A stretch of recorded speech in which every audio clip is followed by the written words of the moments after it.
최근 3월에 영국과 대한민국에서 복지 관련으로 큰 이슈가 있었습니다. 영국은 청년들에게 더 줄이겠다고 선언했고 대한민국은 오히려 더 주겠다고 발표했어요. 같은 복지인데 왜 한쪽은 줄이고 한쪽은 늘릴까요? 청년 복지인 듯 복지 아닌 복지 같은 정책. 스낵토크와 함께 알아보시죠.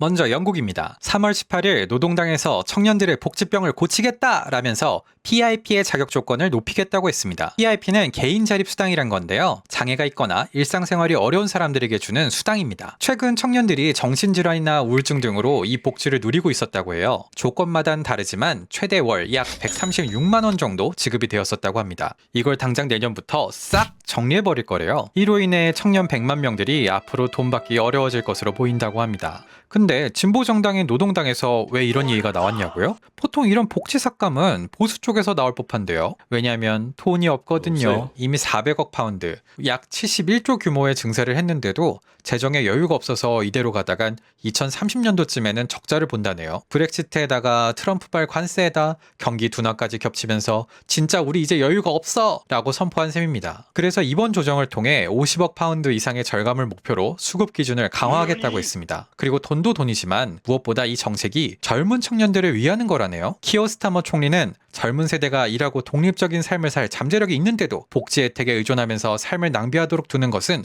도덕적으로 파산한 것이라 했다고 합니다. 아, 그러니까 이게 다 청년들을 독려하기 위해서 그런 거였군요. 이 뭔 개... 반면 대한민국은 최근 3월 20일에 연금 개혁을 했습니다. 개혁이 필요할 수밖에 없었던 이유가 있었는데요. 1988년 국민연금 도입 당시만 해도 출산율은 1.6명, 기대수명은 71세, 그래서 은퇴하면 평균 11년 정도 살겠지 하고 계산했죠. 그런데 지금은요, 출산율은 0.73명, 기대수명은 83세, 무려 평균 23년을 더 받아야 하는 상황. 그러다 보니 낼 사람은 없고 나갈 돈은 점점 많아지니까 아무리 긍정적으로 잡아도 당장 2050년대부터 고갈이 될 수 있다는 거죠. 사실 연금 개혁은 처음부터 필요했다는 말이 많았습니다. 출산율이 70년대에서는 4.53명이었지만 이미 88년에는 1.6명으로 줄고 있었고요. 당시 보험료는 3%였고 소득 대체율은 70%였습니다. 그래서 점점 낼 돈인 보험료는 올라가고 나중에 받을 돈인 소득 대체율은 점점 줄어들었는데요. 2007년에도 보험료를 올려야 한다라는 논의는 있었지만 당시에 리먼 사태가 터지면서 국제적으로 경기가 어려워지고 결국 소득 대체율만 40%까지 줄이자라고 결론이 나버려요. 그 상태로 지금까지 쭉 18년 동안 논의만 했다가 드디어 여야의 극적인 합의로 개혁이 이루어지게 됩니다. 그래서 이번에 개혁한 주요 내용은 뭘까요? 보험료율 인상, 소득 대체율 인상, 출산 및 군복무 크레딧 변경, 연금법의 지급 보장 면문화, 즉 더 내고 더 받자 정책입니다. 예상치로는 약 5천만 원 정도 더 내고 2천만 원 정도 더 받는다고 해요. 무려 청년들을 위해서 이렇게 개혁했다고 합니다. 와, 그럼 이제 다 해결된 거죠? 근데 여기서 핵심은 이렇게 보험료를 올려도 연금 고갈을 완전히 막지는 못한다는 거. 그래도 아예 명문화를 해서 연금이 설마 고갈이 되더라도 꼭 받을 수 있게 하겠다고 약속을 했죠.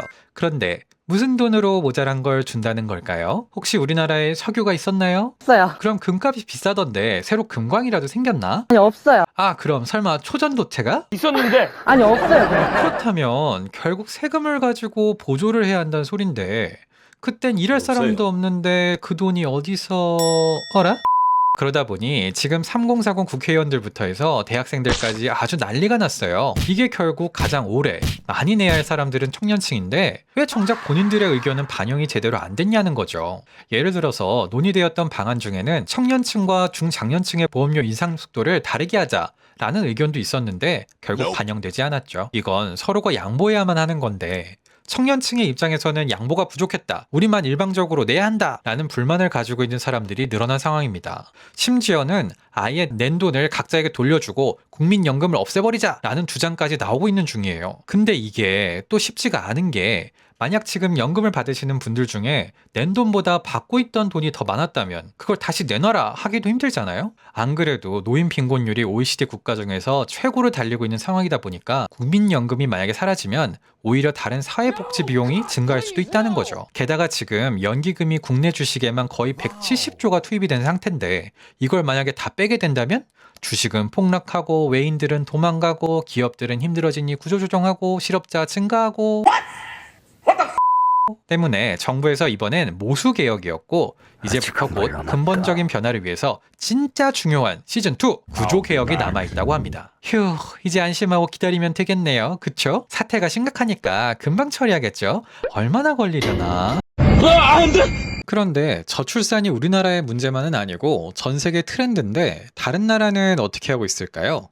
그것이 궁금하신 당신을 위해 준비했습니다.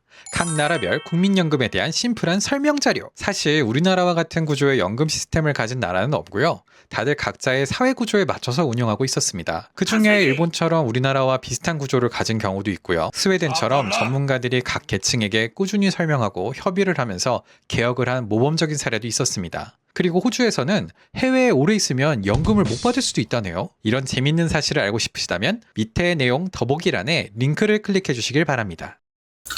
결국 복지 문제는 우리 모두의 공통 이슈입니다. 점점 더 오래 살고 아이는 덜 낳고 복지는 줄일 수 없고 그렇다면 우리는 어떤 선택을 해야 할까요? 덜 내고 오래 받기는 불가능하다는 건 이제 다 알잖아요. 그렇다면 서로에게 양보도 하고 이해도 구하면서 합의점을 찾아가는 게 베스트 아닐까요? 만약 오늘 영상이 마음에 드셨다면 구독과 좋아요 부탁드립니다. 어려운 주제도 스낵처럼 가볍게 즐기는 토크, 스낵토크였습니다.